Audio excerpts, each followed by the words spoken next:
వృషభ రాశి వారికి ఈ వారం చాలా అనుకూలంగా ఉంది. రాష్ట్రాధిపతి షష్టమాధిపతి అయిన శుక్రుడు అష్టమంలో ఉన్నారు. సప్తమ వ్యయాధిపతి అయిన కుజుడు అష్టమంలో, అష్టమాధిపతి లాభాధిపతి అయిన గురువు ద్వితీయంలో ఉన్నారు. గురువు ద్వితీయంలో బలంగానే ఉన్నారు.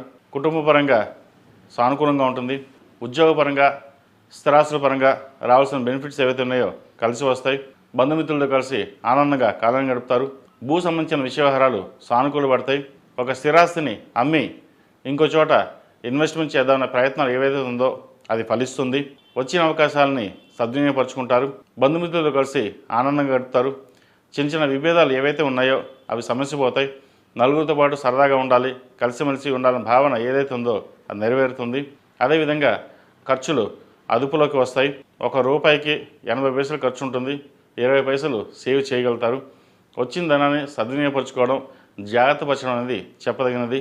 ఎవరికైనా సరే అప్పుగా కానీ ఇవ్వకండి, ఇస్తే అవి తిరిగి రాదు. ఏదైనా ఉంటే సేవ్ చేసుకోవడం చెప్పదగినది. ఉద్యోగంలో కూడా మంచి మార్పులు చోటు చేసుకుంటాయి. ప్రశంసలు రావడం లేదా ఉన్నత పదవి రావడం, నూతన ఉద్యోగ అవకాశాల కోసం ప్రయత్నిస్తున్న వారికి మంచి ఉద్యోగ అవకాశాలు కలిసి రావడం ఇటువంటి జరుగుతుంటాయి.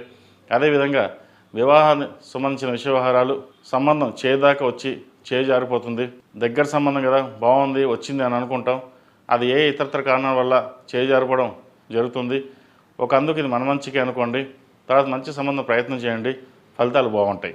అదేవిధంగా సినీ కళారంగాల వారికి అనుకూలంగా ఉంటుంది. రావాల్సిన బెనిఫిట్స్ వీరికి తప్పకుండా లభిస్తాయి. ఎంతో కష్టపడి పైకి ఎదగాలన్న భావన ఏదైతే ఉందో అది నెరవేరుతుంది. టెక్నీషియన్స్కి చక్కగా ఉందని చెప్పచ్చు. అదేవిధంగా అడ్మినిస్ట్రేషన్ రంగంలో ఉన్న వారికి, వ్యాపారస్తులకు, చిరుస్థాయి వ్యాపారస్తులకు, కాస్మెటిక్స్, బ్యూటీషియన్స్, అదేవిధంగా మెడికల్ రంగంలో ఉన్నవారికి కాలం అనుకూలంగా ఉంటుంది. వైద్య వృత్తులు ఉన్నవారు కూడా చాలా చక్కగా ఉందని చెప్పవచ్చు. ఏదైనా సరే మన కష్టం మనం పడాలి, తర్వాత భగవంతుడే ఉంటాడు, కష్టే ఫలి అన్నట్టుగా కష్టపడితే కానీ మనకి ఏది రాదు అన్న భావంతో ఉంటారు. చక్కగా కష్టపడతారు కూడా. ఈ రాశిలో మించిన విద్యార్థులకు చాలా అనుకూలంగా ఉంది. పంచమాధిపతి ద్వితీయాధిపతి అయిన బుధుడు అష్టమంలో ఉన్నారు. విద్యాపరంగా అనుకూలత ఏర్పడుతుంది. పై చదువుల కోసం చేసే ప్రయత్నాలు ఫలిస్తాయి. పరీక్షలు కూడా దగ్గర పడుతుంది. పరీక్షల మీద ధ్యాస పెట్టుకుని ముందుకు వెళ్ళడం, ప్రతిరోజు దక్షిణామూర్తి స్తోత్రాన్ని పఠించడం, దక్షిణామూర్తి రూపు మెడలో వేసుకోవడం చెప్పదగిన సూచన. విద్యార్థులు దక్షిణామూర్తి రూపుని మెడలో వేసుకోండి, మంచి ఫలితాలు సంప్రాప్తిస్తాయి. ఈ రాశిలో జన్మించిన స్త్రీలకు వృత్తి ఉద్యోగాల పరంగా అనుకూలంగా ఉంటుంది. ఆరోగ్యం కూడా చక్కగా ఉంటుంది. అయితే వీరికి ఎటువంటి ఆరోగ్యపరంగా ఇబ్బందులు ఉండవు. ఏదో ఒకటి ఆలోచించడం, ఎలా ఉంటుంది, ఏం చేయాలి, ఇలాగే ఉంటుందా, ఎవరు మన గురించి ఎవరైనా అనుకుంటున్నారా అన్న భావన ఎక్కువగా ఉంటుంది. మీరు ఎంత కష్టపడుతున్నా కూడా ఫలితం తక్కువగా ఉంటుంది. కష్టం తగిన ప్రతిఫలం మనకు గుర్తించడం లేదే, ఎంత కష్టపడుతున్నా సరే మన గుర్తింపు లేదన్న భావన ఎక్కువగా ఉంటుంది. ఎటువంటి ఇబ్బంది పడాల్సిన అవసరం లేదు. కాలం చక్కగా ఉంది. ప్రస్తుతం నడుస్తున్న గ్రహగతులు అనుకూలంగా లేకపోతే మిగతా విషయాలు తర్వాత బాగుంటాయి కాబట్టి ఎటువంటి ఇబ్బంది లేదు. భూ సంబంధించిన విషయవహారాలు బాగుంది.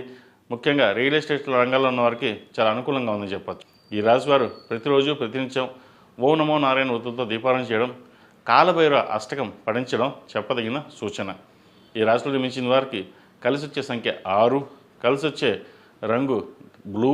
ఏదైనా పని మీద బయటకు వెళ్ళినప్పుడు మంగళవారం కానీ శుక్రవారం వెళ్ళండి, మంచి ఫలితాలు సంప్రాప్తిస్తాయి. తదుపరి మిథున రాశి.